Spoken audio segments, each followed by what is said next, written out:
ಅಲ್ಲ ಈಗ ನಾವು ನಮ್ಮ ಇನ್ನೊಂದು ನಿಯಮ ಸೇರಿಸಬೇಕಿದ್ದೇನೆ. ನಿಮ್ದು JDS 75% ಶಾಸಕರು ಬರದಿದ್ದಲ್ಲಿ ವಿಪ್ಪು ಕೊಡಲಿಕ್ಕೆ ಬರ್ಲಿಕ್ಕಿಲ್ಲ ಅಂತ ಹೇಳಿ ರೇವಣ್ಣವ್ರ ಪೂಜಾರಿ ಅಡ್ರೆಸ್ ಕೊಟ್ರೆ ಒಬ್ಬಂಗೆ ಮಾಡಿಸ್ತೀನಿ ಮುಂದಿನ ದಿನಗಳಲ್ಲಿ. ಪ್ರಧಾನ ಮಾತಾಡ್ತಾರೆ. ಇನ್ಮೇಲೆ ರೇವಣ್ಣವ್ರು ಕೇಳಿ. ನಾನು ಮೊದಲು ನಮ್ದು ಅವ್ರದ್ದು ಸರ್ಕಾರ ಇದ್ದಾಗ ಅಲ್ವಾ, ಸಮ್ಮಿಶ್ರ ಸರ್ಕಾರ ಇದ್ದಾಗ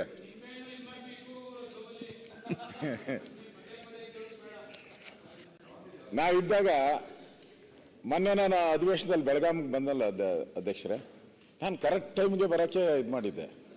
ಕೈ ಹಿಡ್ಕೊಂಬಿಟ್ರಲ್ಲೇ, ಹೋಗ್ಬೇಡ ನೀನು ರಾವ್ ಕಾಲ ಇದೆ ಅಂತ. ಇಲ್ಲಿ ಬೆಲ್ವಾಡ್ದು ಇಲ್ಲಿ ಕೂತಿರ್ಸವ್ರೆ ನನಗೆ. ಫಸ್ಟ್ ನಾನು ಎಂಟ್ರಿ, ವಿರೋಧ ಪಕ್ಷದ ನಾಯಕನಾಗಿ ಫಸ್ಟ್ ಎಂಟ್ರಿಗೆ ಬಿಡಲಿಲ್ಲ. ಬಿಡದೆ ಇಟ್ಕೊಂಡ್ಬಿಟ್ರು ಕೈಗೆ. ಇಲ್ಲಿ ಬಂದ್ರೆ ಅಷ್ಟೊತ್ತಿಗೆ ಕಾರ್ಯಕ್ರಮ ಶುರು ಆಗ್ಬಿಟ್ರು ಇವರು ಕಾರ್ಯಕಲಾಪ. ರೇವಣ್ಣವ್ರಿದ್ರೆ ಮೊದಲು ನಮ್ಮ ಕ್ಯಾಬಿನೆಟ್ ನಡೆಯೋಕ್ಕೂ ಬಿಡ್ತಾ ಇರಲಿಲ್ಲ, ಕ್ಯಾಬಿನೆಟ್ಗೂ ಟೈಮ್ ಫಿಕ್ಸ್ ಮಾಡಿ ಕ್ಯಾಬಿನೆಟ್ಗೆ ಹೋಗ್ಬೇಕು. ಸರ್ಕಾರ 5 ವರ್ಷ ಪೂರ್ತಿ ಇರಲಿ ಅಂತೇಳಿ ನೀವು ಯಾಕೆ ಅದಕ್ಕೆ ಹೋಗ್ತೀರಿ, ಬನ್ನಿ ನಾವು ಇರೋಣ ಅಂತ ಹೇಳ್ತೀವಿ.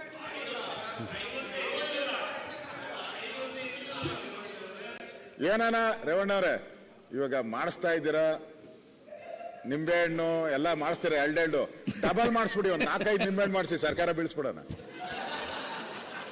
ಇವ್ರು 2 ನಿಂಬೆಹಣ್ಣಿಗೆ ಬೀಳ್ತಾ ಇಲ್ಲ, ಒಂದು 4-5 ನಿಂಬೆಹಣ್ಣು ಮಂತ್ರ ಮಾಡಿಸ್ಬಿಟ್ರೆ ಸರ್ಕಾರ ಬೀಳಿಸ್ಬಿಡೋಣ. ನೋಡಿ ಇರ್ಬೇಕು ಅನ್ನೋದು, ನಿಮ್ಗೆ ಏನಾದ್ರು ಬೀಳಿಸ್ಬೇಕು ಅನ್ನೋದ್ರೆ ಬೀಳಿಸಿ, ನಾವೇನು ಬೇಡ ಅನ್ನಲ್ಲ.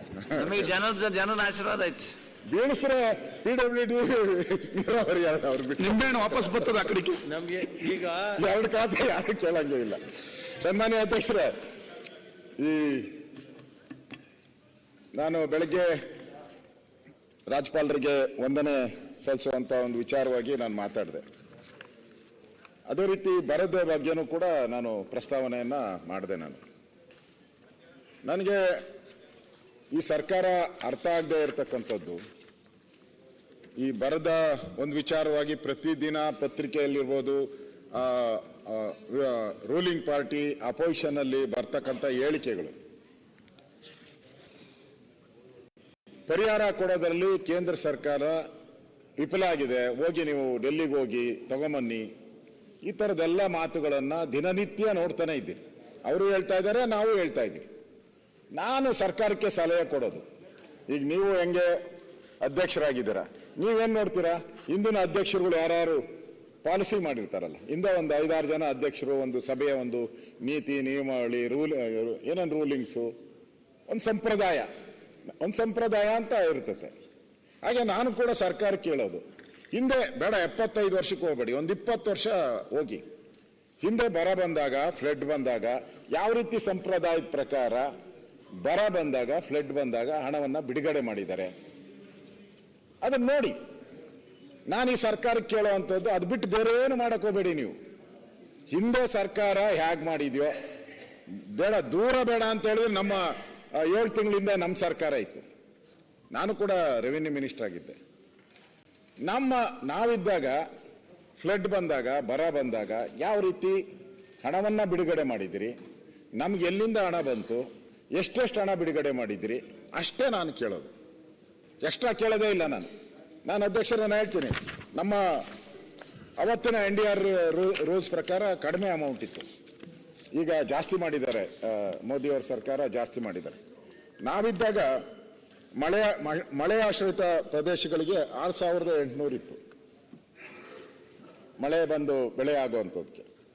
ಅವಾಗ ನಾವೇನು ಮಾಡಿದ್ರಿ, ಅದನ್ನು 13,600 ಮಾಡಿದ್ರಿ, ಅಂದರೆ ಡಬಲ್ ಮಾಡಿದ್ರಿ, ರೈತರಿಗೆ ಸಹಾಯ ಆಗಲಿ ಅನ್ನೋ ದೃಷ್ಟಿಯಿಂದ. ಕೊಡಬೇಕಾಗಿರೋದಷ್ಟು ರೂಲ್ಸ್ ಪ್ರಕಾರ ಕೊಡಬೇಕಾಗಿರೋದು 6,800, ಆದರೆ ಅದನ್ನ ನಾವು ಡಬಲ್ ಮಾಡಿದ್ರಿ. ನೀರಾವರಿಗೆ 13,500 ಇತ್ತು, ಅದನ್ನ ನಾವು 11,500 ಎಕ್ಸ್ಟ್ರಾ ಮಾಡಿ 25,000 ಮಾಡಿದ್ರಿ. ಬಹುವಾರ್ಷಿಕ ಬೆಳೆ 18,000 ರೂಪಾಯಿ ಕೊಡಬೇಕಾಯ್ತು ಪರಿಹಾರ, ಅದನ್ನ ನಾವು 28,000 ಮಾಡಿದ್ರಿ. ಅಂದ್ರೆ ರೈತರಿಗೆ ಹೆಲ್ಪ್ ಆಗಲಿ ಅಂತ ನಾವು ಜಾಸ್ತಿ ಮಾಡಿ ನಾವು ರೈತರಿಗೆ ಹಣವನ್ನ ಕೊಡುವಂತ ಕೆಲಸವನ್ನ ನಾವು ಮಾಡಿದ್ವಿ. ಇವತ್ತು ಅವರು ಹೇಳುವಂಥದ್ದು, ಕೇಂದ್ರ ಸರ್ಕಾರ 4 ತಿಂಗಳಾಯ್ತು, 5 ತಿಂಗಳಾಯ್ತು, ನಾವು ಕೇಳಿ ಹೋಗ್ತಾ ಇದ್ದೀರಿ, ನಿಮ್ಮ MP ಗಳು 25 ಜನ MP ಗಳಿಗೆ ಏನ್ ಮಾಡ್ತಾ ಇದ್ದಾರೆ ಅಂತ ಪದೇ ಪದೇ ಪ್ರಶ್ನೆಗಳನ್ನ ಹಾಕ್ತಾ ಇದ್ದಾರೆ. ನಾನು ಕೇಳೋ ದಾಖಲೆ ಇದೆ, ನನಗಿಂತ ದಾಖಲೆ ಹುಡುಕೋದ್ರಲ್ಲಿ ಸನ್ಮಾನ್ಯ ಕೃಷ್ಣ ಅವರು ಎಕ್ಸ್ಪರ್ಟ್ ಇದ್ದಾರೆ. ನಾನು ಈ ದೇಶದಲ್ಲಿ ಓದ್ದವನು, ಅವರು ವಿದೇಶದಲ್ಲಿ ಓದ್ದವ್ರೆ, ಎಕ್ಸ್ಪರ್ಟ್ ಇದ್ದಾರೆ. ಅವ್ರು ತೆಗೆದು ನೋಡ್ಲಿ ದಾಖಲೆಯನ್ನ ತೆಗೆದು ನೋಡ್ಲಿ. 2013-14ರಲ್ಲಿ 9 ತಿಂಗಳಾಗಿದೆ ಕೊಡಕ್ಕೆ, ಪರಿಹಾರ ಕೊಡಕ್ಕೆ. 2015-14-15ರಲ್ಲಿ 8 ತಿಂಗಳು ತಗೊಂಡಿದ್ದಾರೆ. 2021ರಲ್ಲಿ ನಮ್ಮ ಸರ್ಕಾರ ಬಂದ ಮೇಲೆ ನಾವು ಅದನ್ನ 2 ತಿಂಗಳಲ್ಲಿ ಕೊಟ್ಟಿದ್ದೀರಿ, ಕೆಲವು ಸರಿ 1 ತಿಂಗಳಲ್ಲೂ ಕೊಟ್ಟಿದ್ದೀರಿ. ನಾನು ಸರ್ಕಾರಕ್ಕೆ ವಿನಂತಿ ಮಾಡುವಂಥದ್ದು, ಹಿಂದಿನ ಸರ್ಕಾರ ನಾವು ಪರಿಹಾರವನ್ನ 1 ತಿಂಗಳಲ್ಲಿ ಕೊಟ್ಟಿದ್ದೀರಿ. ಅಕ್ಟೋಬರಲ್ಲಾದರೆ ಡಿಸೆಂಬರಲ್ಲಿ ಪರಿಹಾರ ವಿತರಣೆ ಮಾಡಿದ್ರಿ, ನಾವು ವಿತರಣೆ ಮಾಡಿದ್ವಿ ಎಲ್ಲ ಡೈರೆಕ್ಟ್ ಆಗಿ DBT ಮುಖಾಂತರ. ಎಷ್ಟು ಜನ ರೈತರಿದ್ದಾರೆ ಅವ್ರಿಗೆ ಒಂದೇ ಒಂದು ಬಟನ್ ಒತ್ತ ಮುಖಾಂತರ ಫುಲ್ ಅಮೌಂಟ್ ನಾವು ಕೊಟ್ಟಿದ್ದೀವಿ. ಇಲ್ಲಿ ಅವತ್ತು ನಾವು ಕೇಂದ್ರ ಸರ್ಕಾರಕ್ಕೆ ಪತ್ರ ಬರೆದಿದ್ದು, ನರೇಂದ್ರ ಸ್ವಾಮಿ ಅವರೇ ಇರುವುದೇ 5 ಜನ, ಇದ್ದದ್ದು ಹೀಗೆ. ಪತ್ರನೂ ಕೂಡ ಕೇಂದ್ರ ಸರ್ಕಾರಕ್ಕೆ ಪತ್ರನೂ ಕೂಡ ಬರೆದಿದ್ದೀರಿ, ನಾವು ಸರ್ಕಾರ ಇದ್ದಾಗ ಪತ್ರ. ಆದ್ರೆ ಕೇಂದ್ರ ಸರ್ಕಾರ ನಾವು ಅಕ್ಟೋಬರ್ ಅಲ್ಲಿ ಪತ್ರ ಬರೆದಾಗ ನಮಗೆ ಬಂದಿದ್ದು ಮಾರ್ಚ್ ಅಲ್ಲಿ ಹಣ ಬಂದಿದ್ದು. ಆದ್ರೆ ನಾವು ಡಿಸೆಂಬರ್ ಅಲ್ಲಿ ಹಣವನ್ನ ಎಲ್ಲರಿಗೂ ನಾವು ಕೊಟ್ಬಿಟ್ಟಿದ್ರಿ. ದಾಖಲೆಯನ್ನ ತರಿಸಿ ನೋಡ್ಲಿ. ತಪ್ಪೇನಾನ ಇದ್ರೆ ಅಶೋಕ್ ಅವರೇ ನೀವು ತಪ್ಪು ಹೇಳ್ತಾ ಇದ್ದೀರಾ, ಸರಿ ಇಲ್ಲ ನೀವು ಹೇಳಿರೋದು ಅಂದ್ರೆ ನಾನು ಅದನ್ನ ತಿದ್ದುಪಡಿ ಮಾಡ್ಕೊಳಕ್ಕೆ ರೆಡಿ ಇದ್ದೀನಿ. ಅಸೆಂಬ್ಲಿಯಲ್ಲೇ ಮತ್ತೆ ಅದನ್ನ ನಾನು ಕೇಳ್ತೀನಿ, ತಪ್ಪು ಅಂತ ಒಪ್ಕೊಳಕ್ ಸರಿಯಾಗಿದೆ. ನಾವು ಕೊಟ್ಟಿದ್ರೆ ನಾವು 1 ತಿಂಗಳಲ್ಲಿ ಕೇಂದ್ರದ ಕಡೆ ನೋಡದೆ ನಮ್ಮ ಖಜಾನೆಯಿಂದ ಹಣವನ್ನ ನಾವು ಬಿಡುಗಡೆ ಮಾಡಿದ್ದೀವಿ, ಅದು ಡಬಲ್ ಕೊಟ್ಟಿದ್ದೀರಿ. ನೀವು NDRF ಏನಿದೆ ಆ ರೂಲ್ಸ್ ಪ್ರಕಾರ ಅವ್ರಿಗೆ ಏನ್ ಕೊಡಬೇಕು ಅದನ್ನು ಕೊಡೋದ್ರಲ್ಲಿ ಯಾಕೆ ಸಮಸ್ಯೆ ನಿಮ್ಗೆ? ಕೇಂದ್ರ ಸರ್ಕಾರ ಕೊಟ್ಟಿಲ್ಲ ಅಂತ ಹೇಳ್ತೀರಾ, ಕೇಂದ್ರ ಸರ್ಕಾರ ಅನ್ಯಾಯ ಮಾಡಿದೆ ಅಂತ ಹೇಳ್ತೀರಾ. ಅಧ್ಯಕ್ಷರೇ, ನಾನು ನಾಯಕರ ತಾವು ಒಪ್ಪೋದಾದ್ರೆ ಅಲ್ಲ ಎಲ್ಲ ಹೇಳ್ಬಿಡ್ತೀನಿ. ಇನ್ನೊಂದು ಲೈನ್ ಐತೆ, ಒಂದೇ ಒಂದು ಪಾಯಿಂಟ್ ಕ್ಲಿಯರ್ ಮಾಡ್ಬಿಡ್ತೇನೆ. ಒಪ್ಪಿದ್ರೆ ಅಷ್ಟೇ, ಇಲ್ಲಾಂದ್ರೂ ಪರವಾಗಿಲ್ಲ, ಏನು ದೊಡ್ಡ ವಿಷಯ ಅಲ್ಲ. ಮಾನ್ಯ ವಿರೋಧ ಪಕ್ಷದ ನಾಯಕರು ಅನೇಕ ಸಂದರ್ಭದಲ್ಲಿ ಹೇಳಿದ್ದಾರೆ. 2 ಅಂಶ ನಾನು ಕ್ಲಾರಿಫಿಕೇಶನ್ ಅಷ್ಟೇ, ಅವರು ಕೂಡ ಕ್ರಾಸ್ ಚೆಕ್ ಮಾಡ್ಬೋದು. ನಾನೇನಾದರೂ ತಪ್ಪು ಹೇಳಿದ್ರೆ ಸರಿಪಡಿಸಿದ್ರೆ ನಾನು ತಿದ್ಕೊಳ್ತೇನೆ.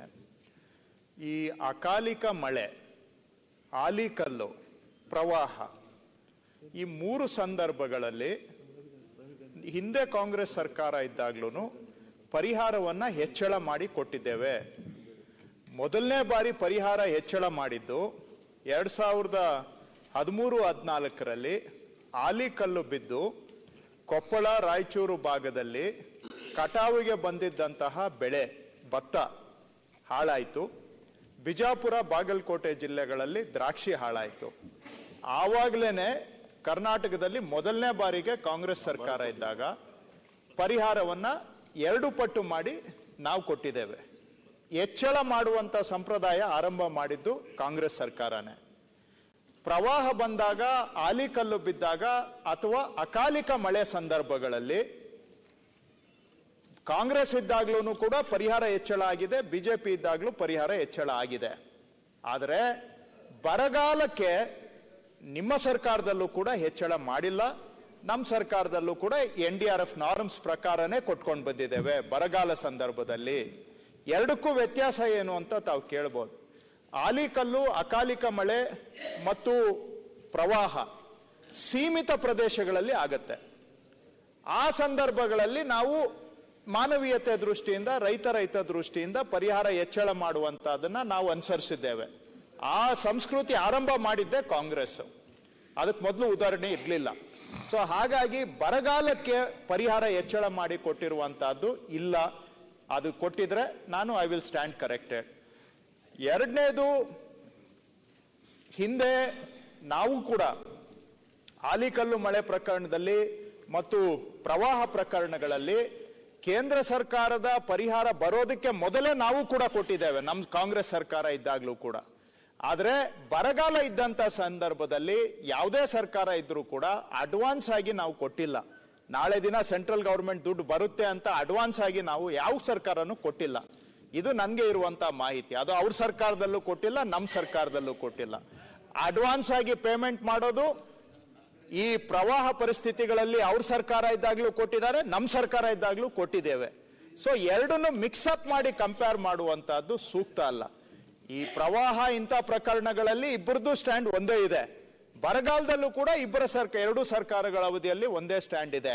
ಅವ್ರು ಹೇಳೋ ರೀತಿಯಲ್ಲಿ ಅವ್ರೇನ್ ಮಾಡ್ತಾ ಇದ್ದಾರೆ, ಪ್ರವಾಹದಲ್ಲಿ ಆದಂತಹ ಬೆಳವಣಿಗೆಗಳನ್ನ ಬರಗಾಲಕ್ಕೆ ತುಲನೆ ಮಾಡಿ ಮಾತಾಡ್ತಾ ಇದ್ದಾರೆ. ಅವರು ಇದ್ದಾಗ್ಲೂ ಕೂಡ ಬರಗಾಲಕ್ಕೆ ಎನ್ಹಾನ್ಸು ಮಾಡಿಲ್ಲ, ಅಡ್ವಾನ್ಸ್ ಆಗಿನೂ ಕೂಡ ಕೊಟ್ಟಿಲ್ಲ. ಅಧ್ಯಕ್ಷರೇ, ಸನ್ಮಾನ್ಯ ಅಧ್ಯಕ್ಷರೇ, ನಾನು ಈಗ ಸೌದಿಯವರೇ, ತಮ್ಗೆ ಎಲ್ಲಾ ಪ್ರಶ್ನೆಗೂ ನನ್ನ ಹತ್ರ ಉತ್ತರ ಇದೆ. 2009ರಲ್ಲಿ ಪ್ರವಾಹ ಬಂತು, 2010, 11, 12 3 ವರ್ಷನೂ ಬರಗಾಲ ಇದೆ, 3 ವರ್ಷನೂ ಬರಗಾಲ ಇತ್ತು. ಸೊ ಹಾಗಾಗಿ ಅವರು ಈಗ ಬಿಜಾಪುರದ್ದು, ತೇರ್ದಾಳದ್ದು, ಬಾಗಲಕೋಟೆದು ಪೂರ್ತಿ ಕಥೆನೆ ಕೊಡ್ತೇವೆ ಎಲ್ಲೆಲ್ಲ ಆಗಿತ್ತು ಅಂತ. ಹಾಗಾಗಿ ಅವತ್ತು ಈಗ ಮಾತಿಗಿಳಿದ್ರೆ ನಾನು ಹೇಳ್ಬೋದು, ಪ್ರವಾಹ ಬಂದಾಗ ಮನಮೋಹನ್ ಸಿಂಗ್ ಅವರು ಬೆಳಗಾವಿ ಏರ್ಪೋರ್ಟ್ ಅಲ್ಲಿ ಇಲ್ಲಿಂದ ವಿಮಾನ ಹತ್ತೋದಕ್ಕೆ ಮೊದಲು 1,000 ಕೋಟಿ ಘೋಷಣೆ ಮಾಡಿದ್ರು. ಅವತ್ತು ಸಂಜೆನೆ ಬಿಡುಗಡೆನೂ ಮಾಡಿದ್ರು. ಬೆಳಗಾವಿ ಏರ್ಪೋರ್ಟ್ ಎಲ್ಲಿ? ಬೆಳಗಾಂ ಏರ್ಪೋರ್ಟ್ ಅಲ್ಲಿ. ಅದೇ ದಿನ ಖುದ್ದಾಗಿ ಬಂದು ಸಾಯಂಕಾಲ 5:15 ಗಂಟೆ 1,000 ಕೋಟಿ. ಆವತ್ತು 1,000 ಕೋಟಿ ಅಂದ್ರೆ ಇವತ್ತಿನ ದಿನದಲ್ಲಿ 5,000 ಕೋಟಿ ಮೌಲ್ಯ ಆಧಾರದ್ದು. 2009 ಹೇಳ್ತಾ ಇದ್ದೇನೆ. ಸೊ ಹೇಳಲಿಕ್ಕೆ ಹೋದ್ರೆ ಹೇಳ್ಬೋದು. ನಾನು ವಿತ್ ರೆಸ್ಪೆಕ್ಟ್, ಗೌರವಪೂರ್ವಕವಾಗಿ ಅವರು ಸ್ವಲ್ಪ ಮಿಕ್ಸಪ್ ಮಾಡ್ಕೊಂಡಿದ್ದಾರೆ, ಅದನ್ನು ಕ್ಲಾರಿಫೈ ಮಾಡಿದೆ. ಬರಗಾಲ ಎಲ್ಲಾರ ಕಾಲದಲ್ಲೂ ಬಂದಿದೆ. ಹಾಗಾದ್ರೆ ಈ ವರ್ಷ 10 ರಾಜ್ಯಗಳಲ್ಲಿ ಬರಗಾಲ ಬಂದಿದೆ. ಆ 10 ರಾಜ್ಯಗಳಲ್ಲಿ ನೀವೇನಾದ್ರೂ ಪೊಲಿಟಿಕಲ್ ಕಾರಣ ಇದೆಯಾ? ಹಾಗಾದ್ರೆ ಇಶ್ಯೂ ಬೇಸ್ಡ್ ಡಿಸ್ಕಸ್ ಮಾಡುವಾಗ ಇಶ್ಯೂ ಬೇಸ್ಡ್ ಆಗಿ ಮಾತಾಡೋಣ. ಪಾಲಿಟಿಕ್ಸ್ ಮಾತಾಡ್ಬೇಕಂದ್ರೆ ಅದಕ್ಕೂ ರೆಡಿ ಇದೀವಿ, ಬಟ್ ಅವಶ್ಯಕತೆ ಬಂದಾಗ ಮಿಕ್ಸ್ ಮಾಡೋಣ. ಎಲ್ಲದರಲ್ಲೂ ಮಿಕ್ಸ್ ಮಾಡೋ ಅವಶ್ಯಕತೆ ಇರೋದಿಲ್ಲ. ಅಧ್ಯಕ್ಷರೇ, ಸನ್ಮಾನ್ಯ ಅಧ್ಯಕ್ಷರೇ, ನಾನು ಕ್ಲಾರಿಫಿಕೇಶನ್ ಮಾಡ್ತೀನಿ. ನನ್ನ ಹತ್ರ ಈಗ ಮಾಹಿತಿ ಇಲ್ಲ, ನಾನು ತಗೊಂತೀನಿ. ಆದ್ರೆ ರೈತರೇ, ಬರಗಾಲ ಬಂದ್ರು, ಫ್ಲಡ್ ಬಂದ್ರು, ರೈತರೇ. ನಾನು ಅದನ್ನ ನೀವು ಹೇಳಿದ್ನೆ ಅಷ್ಟನ್ನು ಕ್ಲಾರಿಫಿಕೇಶನ್ ಮಾಡಿ ಇನ್ನೊಂದ್ಸರಿ ಮಾಹಿತಿ ತಗೊಳೋವಾಗ ನಾನು ತಮಗೆ ತಿಳಿಸ್ತೀನಿ. ಆದರೆ ಕೇಂದ್ರ ಸರ್ಕಾರ ಕೊಟ್ಟಿಲ್ಲ ಅಂತೇಳಿ ಆ ಬರಗಾಲದ ಪರಿಹಾರವನ್ನ ನಾವು ನಿಲ್ಲಿಸಿದ್ದೀರಾ ಅನ್ನೋದನ್ನ ನೀವು ಹೇಳಲಿಲ್ಲ. ಕೇಂದ್ರ ಸರ್ಕಾರ ಕೊಟ್ಟ ಮೇಲೇನೆ ನಾವು ಕೊಟ್ಟಿದ್ದೀರಾ ಅಥವಾ ಕೇಂದ್ರ ಸರ್ಕಾರ ಕೊಡೋಕೆ ಮುಂಚೆನೇ ನಾವು ಕೊಟ್ಟಿದ್ದೀರಾ?